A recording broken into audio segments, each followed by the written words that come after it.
Magandang umaga mga kahuan, narito na ang ulat sa panahon today. Nanatili pa rin maulap na kalangitnan sa malaking bahagi ng Luzon at Visayas dulot ng bagyo. Kasalukuyan, ang layo ng sentro ng bagyo ay nasa 360 kilometers silangan ng Infanta, Quezon. Bahagyang lumakas ang bagyong Christine. Ngayon, ang lakas ng hangin na malapit sa gitna ay maabot sa 85 kilometers per hour, samantala ang pagbugso ng hangin ay nasa 105 kilometers per hour. Inaasahan na ito kikilos west-northwestward o papalapit sa kalupaan, maaaring sa Northern Luzon, sa bilis na 25 kilometers per hour. Narito ang mga lugar na sa ilalim ng tropical cyclone wind signal. So nanatili pa rin buong Luzon, halos buong Luzon at Visayas ay nasa ilalim ng tropical cyclone wind signal. Signal number 2 ay nakataas sa Ilocos Norte, Ilocos Sur, La Union, Pangasinan, Apayao, Abra, Kalinga, Mountain Province, Ibugao, Benguet, Mainland Cagayan, Isabela, Quirino.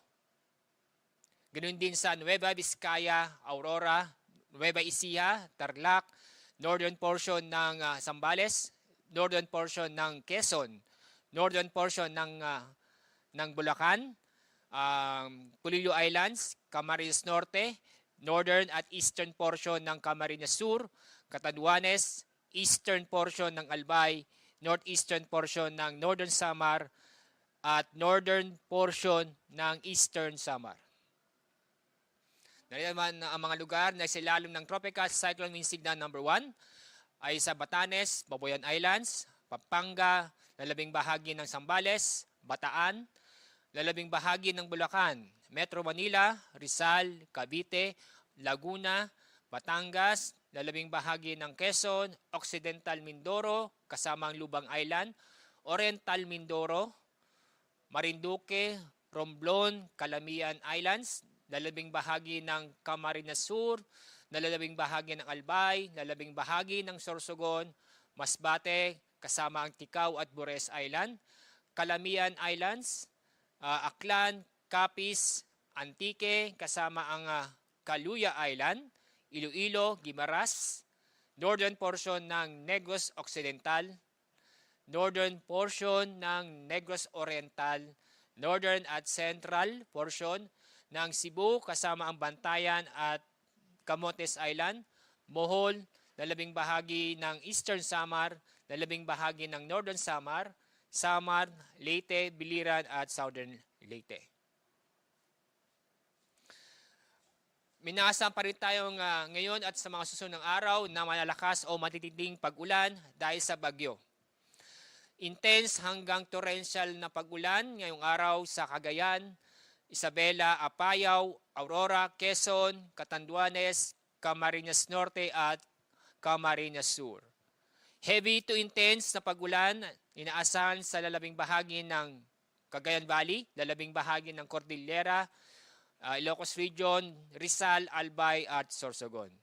Moderate to heavy rains sa lalabing bahagi ng Central Luzon, lalabing bahagi ng Calabarzon, Metro Manila, Occidental Mindoro, Oriental Mindoro, Calamian Islands, Masbate at Northern Samar. Bukas, minaasahan pa rin na intense hanggang torrential na pag-ulan sa Pangasinan, Zambales at La Union. Heavy to intense na pag-ulan sa lalabing bahagi ng Ilocos Region, buong Cordillera at Bataan. Moderate to heavy rains sa Tarlac, Pampanga, Nueva Ecija, Bulacan, Metro Manila, Cavite, Batangas at Occidental Mindoro. Sa araw ng Biyernes ay ilan lang lugar na po na makakaranas ng moderate to heavy rains ay sa Pangasinan, Zambales at La Union. Dahil dito sa mga pag-ulan ay manatili pa rin tayo maging alerto at mag-ingat. At alamin pa rin ang ligtas na lugar dahil nandiyan pa rin ang banta ng pagbaha o pagguho ng lupa. Inaasahan pa rin malalakas na hangin ngayong araw hanggang sa Biyernes. Ngayong araw, inaasahan makakaranas sa malalakas na hangin sa Mimaropa, Visayas sa Mindanao. Bukas, Inaasahan din sa Mimaropa, Bicol Region, buong Visayas, Basilan, Sulu, Tawi-Tawi, Zamboanga del Norte, Lanao del Sur, Northern Mindanao, Dinagat Islands, Surigao del Norte, Davao del Sur at Davao Oriental. Sa araw ng Biyernes ay asahan pa rin ng malalakas na hangin sa Mimaropa, Bicol Region, Western Visayas, Negros Occidental, Zamboanga del Norte, Basilan, Sulu at Tawi-Tawi. Dito sa ating forecast track ng bagyong Christine, inaasahan pa rin natin na magla-landfall o tatama sa lupa, maaari sa Isabela o Aurora area, mamayang gabi o bukas ng madaling araw. At yung mapapansin, bagong tumama sa kalupaan ay inaasahan na magiging severe tropical storm. At bababay niya itong malaking parte ng Northern Luzon at maaaring sa pagdating sa West Philippine Sea sa araw ng Huwebes ay bahagyang hihina at na magiging tropical storm. Kapag hindi magbabago ang paggalaw nito o kilos, inaasahan sa pagdating ng Friday ay nasa labas na ng PAR ang bagyong si Christine. At inyong papansin, ang lawak ng bagyong Christine na halos ay sakop ang Luzon at Visayas. At patungkol naman sa storm surge, ito yung pagtaas ng alon dulot ng bagyo. Dito sa mga coastal areas, dito sa Batanes, Babuyan, Cagayan, Isabela, Aurora, at din sa Catanduanes, ay nasa mataas ang alon na kung saan aabot ng 2 hanggang 3 metro.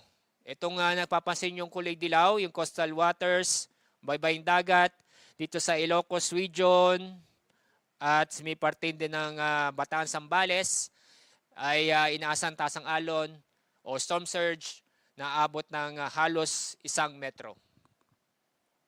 Patungkol naman sa gale warning, ay nag-issue tayong gale warning ngayong araw as of 5 o'clock ng umaga na ang inaasahan na taas ang alon halos 8 metro lalo po sa may Northern Luzon. Ang gale warning ay mga lugar po na sa ilalim ng gale warning ay buong seaboard ng Luzon at buong seaboard ng Visayas. So pag may gale warning ay bawal po malaot ng ating mga kababayan, lalo po yung mga gumagamit ng maliliit na sasakyang pandagat.